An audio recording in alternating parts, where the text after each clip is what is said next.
بسم اللہ الرحمن الرحیم۔ محترم ناظرین، السلام علیکم ورحمۃ اللہ وبرکاتہ۔ میرا نام افضل ہے۔ میں بڑا مجبور ہو کر نہ چاہتے ہوئے بھی ایسی منزل کی طرف چل پڑا جس کا راستہ بڑا مشکل اور خوفناک ہے، جس کی واپسی بھی بڑی ہی مشکل ہے۔ میرا تعلق ایک ایسی فیملی سے ہے جو انتہائی نیک اور پرہیزگار ہے۔ میرے والد محترم مسجد میں امام ہیں اور میری والدہ محترمہ گھر پر بچوں کو قرآن مجید پڑھاتی ہیں۔ میری 4 بہنیں اور ان کا میں ایک اکلوتا بھائی ہوں۔ میری پیدائش 1985 میں ہوئی۔ 4 بہنوں کے بعد جب میری پیدائش ہوئی تو میرے والد محترم بڑے ہی خوش ہوئے، کیونکہ وہ چاہتے تھے کہ میرے ہاں کوئی بیٹا پیدا ہو جس کو میں حافظ قرآن بناؤں اور بڑا ہو کر میری طرح وہ ایک مسجد کا امام بڑھے۔ جیسے جیسے وقت گزرتا گیا، گھر کے حالات بدتر سے بدتر ہوتے گئے۔ والد محترم جو کماتے تھے اس سے گھر کا گزارا بڑا ہی مشکل ہو رہا تھا۔ میں ایک مدرسے میں قرآن حفظ کر رہا تھا اور میری بہنیں بھی قرآن مجید حفظ کر رہی تھیں۔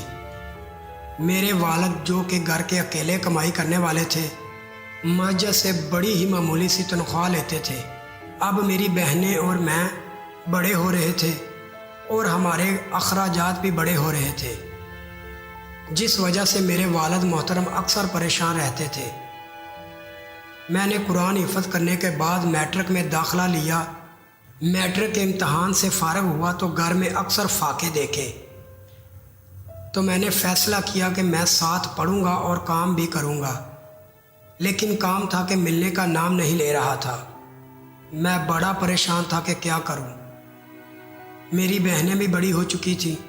میں ایک دن گھر آیا، امی اور ابو گھر کے حالات کے بارے میں بات کر رہے تھے۔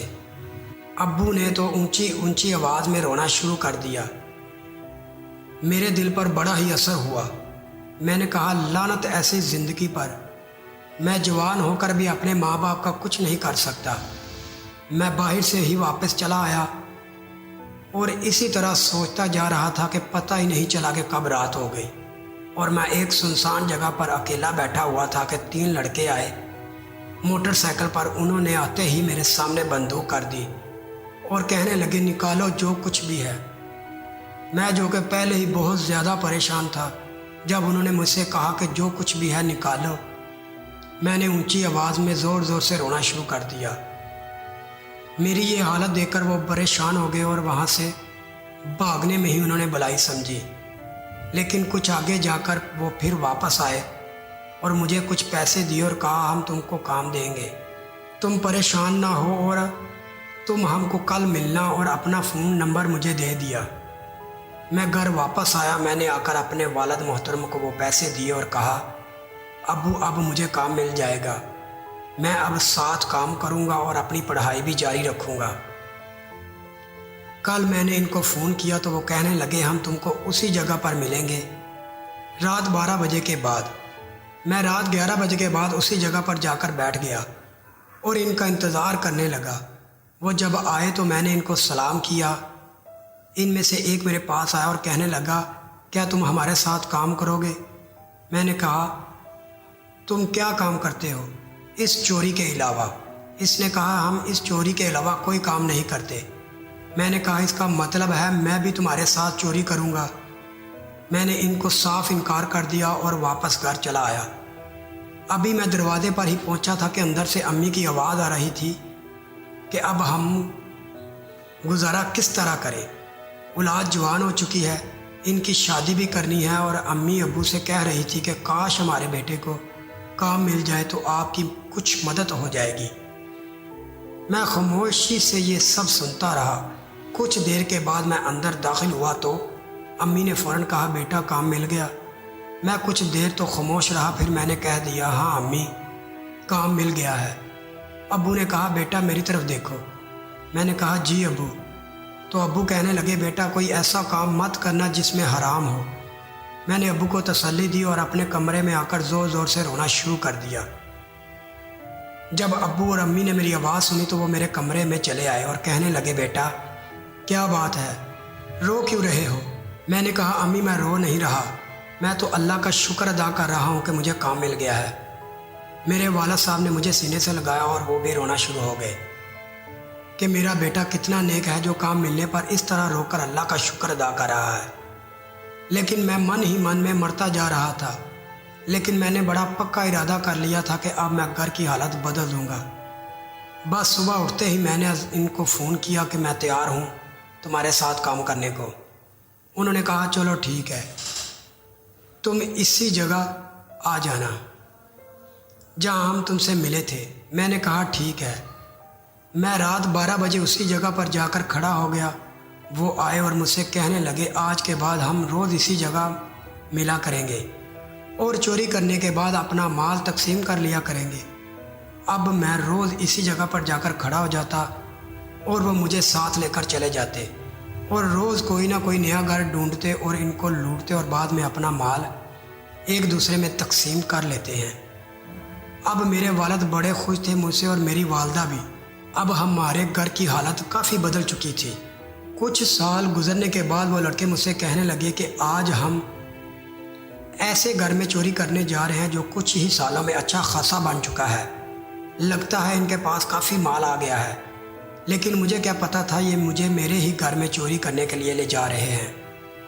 جب وہ مجھے لے کر اس گھر کے پاس گئے تو مجھے پتا چلا کہ یہ تو مجھے میرے ہی گھر میں لے جا رہے ہیں، لیکن میں کیا کرتا، خاموش ان کے ساتھ اپنے ہی گھر میں چوری کرتا رہا۔ ابھی ہماری چوری مکمل نہیں ہوئی تھی کہ میری سب سے چھوٹی بہن نیند سے جاگ گئی اور اس نے ہم سب کو دیکھ لیا اور شور مچا دیا کہ ہمارے گھر چور گھس آئے ہیں۔ ہم میں سے کسی ایک نے اسے پکڑا اور ڈرا کر خاموش کرا دیا، لیکن اتنی دیر میں میری امی اور ابو اور دوسری بہنیں بھی آ چکی تھیں۔ ان کو دیکھ کر میرے ساتھی ڈر گئے اور میں بھی۔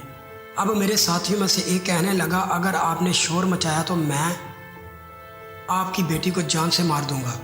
میرے والد ایک لمحے کے لیے خاموش ہو گئے اور پھر کہنے لگے تم کو جو بھی چاہیے لے جاؤ، پر میری بیٹی کو کچھ مت کہنا۔ لیکن وہ بغیرت کہنے لگا اتنی خوبصورت لڑکی ہو اور میں اس کے ساتھ کچھ نہ کروں، یہ ہو نہیں سکتا۔ اس نے جو ہی یہ الفاظ بولے میں نے اس کے منہ پر تھپڑ مار دیا۔ ہماری آپس میں لڑائی شروع ہو گئی اور لڑتے لڑتے میرے منہ سے نقاب ہٹ گیا۔ اب میں اپنے گھر والوں کے سامنے بے نقاب ہو چکا تھا۔ میری بہنیں کہنے لگی بھائی تم، جو ہی میرے ساتھیوں کو پتہ چلا کہ یہ میرا گھر ہے وہ بھاگ نکلے۔ میرے گھر والوں کے اوپر ایسے جیسے سختہ طاری ہو گیا ہو۔ والد صاحب بھی خاموش میری طرف دیکھ رہے تھے۔ اچانک میرے والد صاحب کو دل کا درد ہوا اور وہ زمین پر گر گئے۔ میں نے آگے ہو کر اپنے والد صاحب کو پکڑنے کی کوشش کی پر میری ماں اور بہنوں نے مجھے ہاتھ تک نہ لگانے دیا۔ میں نے ایمبولینس والوں کو فون کیا اور کچھ دیر کے بعد ایمبولینس والے ابو کو لے کر ہسپتال چلے گئے۔ میں ایمبولینس کو الوداع کر کے اندر آیا تو ماں مجھ پر برس پڑی اور کہنے لگی تو آج تک ہم کو حرام کی کمائی کھلاتا رہا ہے۔ تیرے باپ نے تجھ کو حافظ قرآن بنایا اور وہ خواہش رکھتے تھے کہ تم کو اپنی جگہ مسجد کا امام بنائیں گے، پر تم چور بن گئے، لعنت ہو تم پر۔ اور ساتھ ہی پولیس کو فون کر دیا کہ ہمارے گھر میں چور گھس آیا ہے۔ کچھ دیر کے بعد پولیس مجھے پکڑ کر لے گئی اور جیل میں بند کر دیا۔ کچھ دنوں کے بعد مجھے پتہ چلا کہ میرے والد صاحب کی موت ہو گئی ہے۔ مجھے ایسے لگا جیسے میں ہی مر گیا ہوں۔ زور زور سے اونچی آواز میں رونا شروع ہو گیا۔ سارے جیل کے قیدی مجھ کو خاموش کراتے رہے اور تسلی بھی دیتے رہے، لیکن ان کو کیا پتا کہ میں ہی اپنے والد کا قاتل تھا۔ اس دن میں جیل میں سارا دن روتا رہا بلند آواز میں۔ اب جیل میں میرا وقت ایسے گزر رہا تھا جیسے میں ایک زندہ لاش ہوں۔ روز میں صبح کو اٹھتا اور بلند آواز میں قرآن کی تلاوت کرتا اور ساتھ ساتھ اونچی آواز میں زور زور سے اپنی قسمت پر روتا۔ اب مجھ کو سارے جیل کے قیدی اللہ کا ولی سمجھنے لگے اور ہر وقت میرے پاس اکٹھے رہتے اور مجھ سے پوچھتے رہتے کہ تم ایک حافظ قرآن ہو اور انتہائی درجے کے نیک اور پرہیزگار بھی ہو، پر تم جیل میں کیسے؟ لیکن میں سارا دن خاموش رہتا اور بس روتا رہتا۔ اب کئی پولیس والے بھی مجھے پسند کرنے لگے تھے اور اکثر میرے پاس آتے اور قرآن کی تلاوت سنتے اور میرے ساتھ بات کرنے کی کوشش کرتے پر میں خاموش اپنے گناہوں پر روتا رہتا اور وہ سمجھتے کہ یہ ضرور اللہ کا ولی ہے۔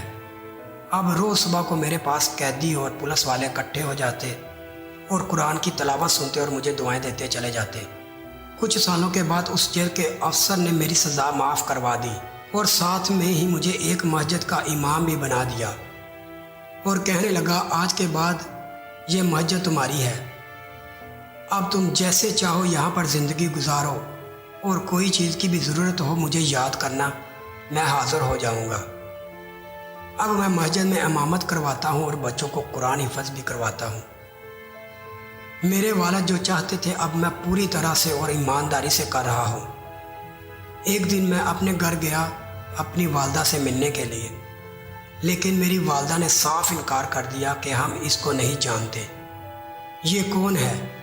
لوگ مجھ کو اللہ کا ولی سمجھتے ہیں لیکن میرے گھر والے مجھے آج بھی لعنتی اور بے غیرت سمجھتے ہیں۔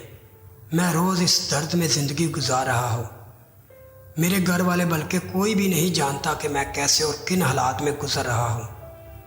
میرا دل کرتا ہے کہ میں زور زور سے اونچی آواز میں روتا رہوں۔ پتہ نہیں کیوں ایسے لگتا ہے کہ میں موت سے بھی بدتر زندگی جی رہا ہوں۔ پتہ نہیں کہ میری بہنوں کی شادی ہوئی ہے کہ نہیں، میری ماں کس طرح گزارا کر رہی ہوگی، یہ سوچ سوچ کر جان جاتی ہے۔ کیا کروں؟ قرآن روز پڑھتا ہوں اور پڑھاتا ہوں پر دل کو سکون نہیں ہے۔ بس اللہ سے دعا ہے کہ میری زندگی اور میری ماں کی زندگی میں مجھے میری ماں ملا دے، آمین۔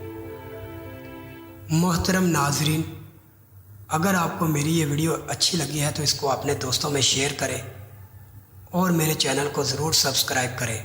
شکریہ۔ السلام علیکم۔